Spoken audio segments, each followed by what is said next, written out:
Hi, and welcome to another episode of Hot Takes with me, the Silver Fox. Kate Forbes has been forced to admit that she's not mounting a leadership challenge. There has been much speculation that she is, and in fact, it seems that supporters may be working behind the scenes and without her knowledge perhaps to sort of oust the sitting leader, Humza Yousaf, and have her anointed as the next leader. And she has now come out and said, no, nothing could be further from the truth. I don't know anything about this. I have no intentions in that direction. And of course, you don't believe anything in politics until it's been officially denied. So I think there is possibly a chance that it may well happen. She's also quite happy to bide her time just a little bit longer. Let all the fallout of what is happening now fall on Hamza Yusuf's shoulders. So when he is finally ousted and she steps into the role, it will be into a clean role, having had all the excesses of the previous regime expunged and taken away, and then she can get on with doing the job. And that is, of course, assuming that there is still an SNP there for her to lead, because chances are it may not last more than about another 5 weeks. Well, you can hope, can't you? Anyway, we'll take a look at this article and see why Kate is denying any knowledge of any kind of coup d'etat in the SNP. So, Kate Forbes denies SNP plot to oust Hamza Yusuf. Well, she has to say that, doesn't she? Although she owes him no loyalty whatsoever. He should have brought her in. He should have made her whatever senior role, but he should have given her a senior role, and he didn't. So this is why I think there may well be some truth to it. Kate Forbes has denied preparations are underway to oust Hamza Yusuf as SNP leader and First Minister. But I say, don't know, not too sure. The former Finance Secretary, who was narrowly defeated by Mr Yusuf in the party's bitter leadership contest, took to social media to dismiss a newspaper report that her supporters are drawing up a shadow government as part of plans to launch a coup against the FM. And I wouldn't be surprised if she was. So, of course, obviously she's saying no, trying to deflect. But should it come to pass that this is true, I don't think any of us would be surprised. She said, I usually ignore articles with sources purporting to speak for me and about me, but the latest coup piece tonight is ridiculous. This was in the Times. I think I mentioned it in an earlier video today, but it is speculative. But it's how can we put it? It may only be speculation, but it's not unbelievable. It's not wild speculation. Anyway, she says, I'm busy enough contributing to policy debates, supporting the party and working in the constituency, where there are no shortage of fine coups, she wrote on Twitter, showing a picture of a cow. I know people, hold up a picture of Nicola Sturgeon, really, couldn't you? I know people are desperate to see the SNP split and divided. Oh, well, they're not. Then yes. Yeah, well, yes, they are. They are. And it is split and it is divided because there are rifts at every single policy. There are rifts between the gender lot and the non-gender lot. You yourself are forming a rift with your comments about this. So, yes, there are rifts in the party and it is split and it is divided. It's just not divided enough. But anyway, she continued. The challenge facing us as a country and a party require us all to pull together. I speak for myself and I have been consistent since the leadership contest. We must be united and focused on what matters. Well, you are not united and you're not focused on what matters. Everything the SNP does now is purely focusing on SNP internal matters. Nobody is watching the shop. The article in the Sunday Times reported that Miss Forbes' supporters are secretly organising a shadow government as part of preparations to launch a coup against Mr Yousaf. Well, it wouldn't take much for him to go. This is the thing. He didn't win the majority of votes because of the split between her and Ash Regan. It was only the second vote preference that got him in. Lord knows why.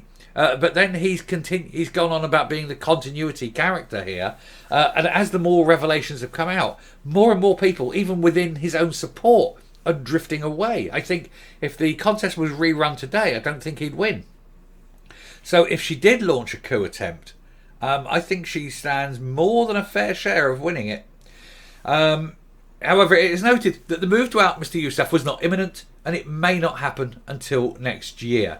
It did not say whether any planned move to try and remove him would come before or after the general election expected before the end of next year. If it's after the general election, I think it would be highly likely, simply because the SNP are likely to lose a lot of seats. They're likely to lose a lot of kudos and certainly lose a lot of money.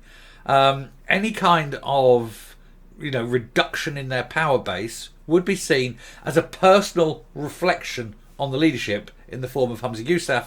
I think he would be required to stand down in that situation, and that means it would fall immediately upon Kate Forbes to step up and do the job. And I think she'd do a better job than him. I mean, she's still awful because it's still the SNP, and they're still pushing an agenda that nobody actually wants or votes for. But I think she would have a way of uniting the party like probably no other person that's capable of leading it could. And no, this isn't because of my previous declaration of love.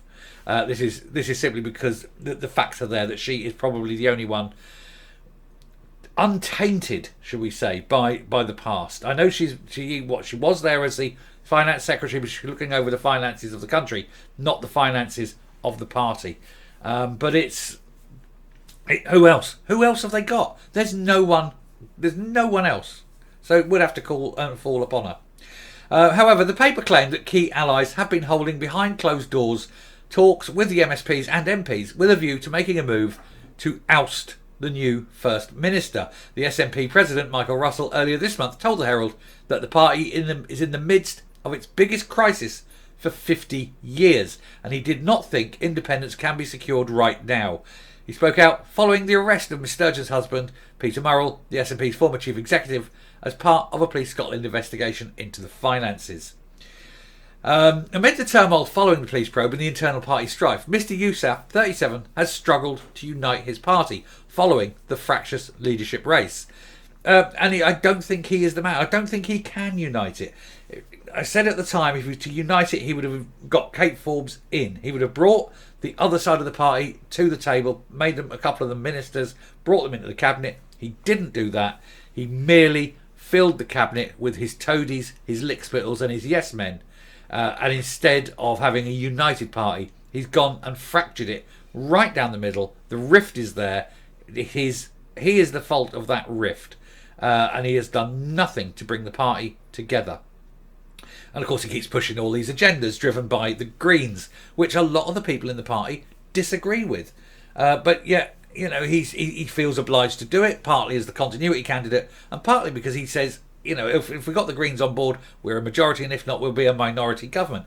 The SNP have run as a minority government before, and there is no loyalty to the Greens. Tell them to go, and they will. It doesn't mean that they're going to, going to struggle to run the country. It just means that some of the wilder stuff won't get through.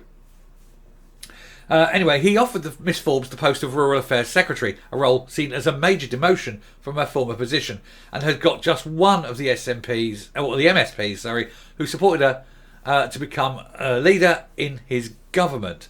Just one, none of the others. And I think he probably forgot that one and done it anyway. I think that was possibly a mistake on his part. But of course, he's like Sturgeon and that. He can never be seen to have made a mistake, which is why he can't bring her in now. Because if he brings her in now, it's admitting that he made the mistake of not bringing her in earlier, and he can't be seen to do that. He's never wrong.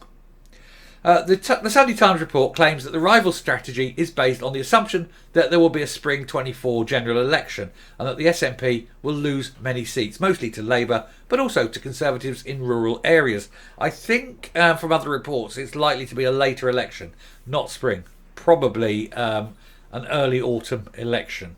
It's very, very difficult to time, but I think it is ultimately timing.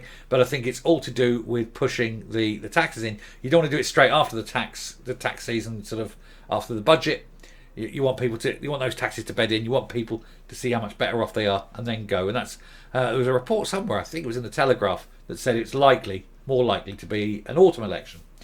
Anyway, it said that Miss Forbes supporters believe there are three key known events that are likely to destabilise Mr Yousaf between now and the next election. The first is the police investigation into the finances. who has already seen Murrell and Beattie arrested. The second is a pending court battle with the UK government over its veto of the Hollywood gender bill.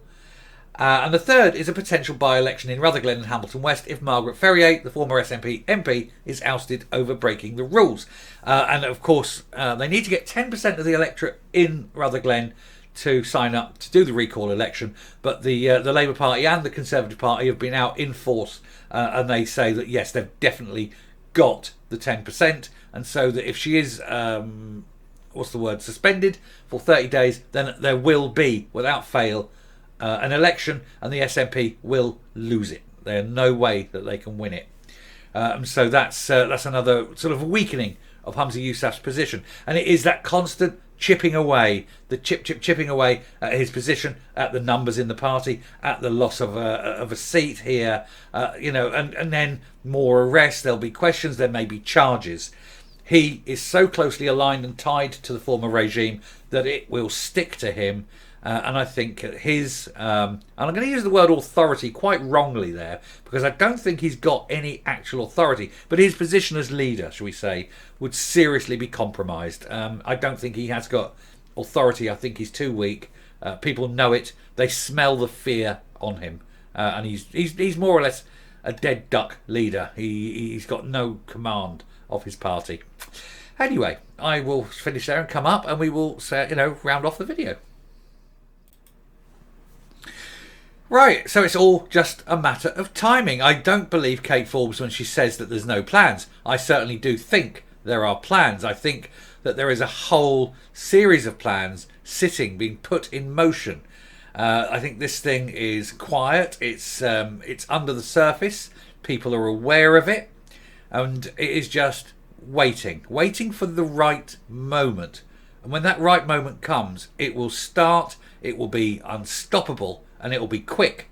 Humza Yousaf will not know what has happened. He'll be sitting there and there'll be a question. It will be the wrong answer. It will be challenged. There'll be a vote of confidence. He'll be out. And within a day, Kate Forbes will be anointed the new Queen of the SNP. And she will lead them on to the bright, sunlit uplands of independence. Well, that's the plan. But it won't happen, of course. Well, not the independence thing, but I do firmly think that the plans are there to put her in, to install her as the leader.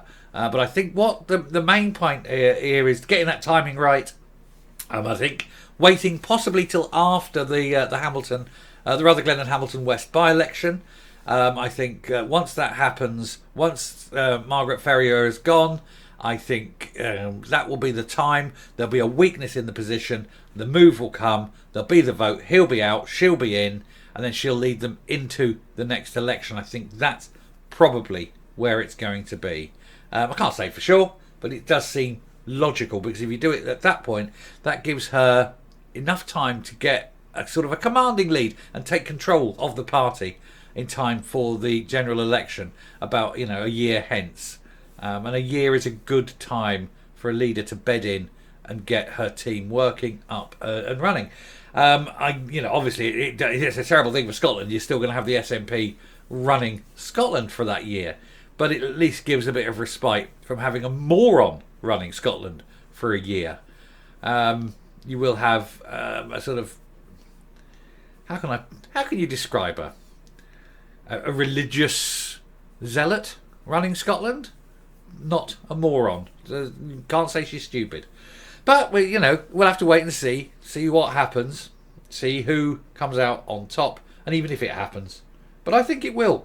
I do think that plans are there. People know, because Hamza Yusuf, he can't go on, and the SNP know it. Anyway, thank you very much for watching. If you like what you've seen here, do please hit that subscribe button, ring the bell, leave a like, leave a comment. Please share the video, but especially leave the like. That's the important one. And until next time, stay safe, stay well, keep your fingers crossed that the election comes soon, and goodbye.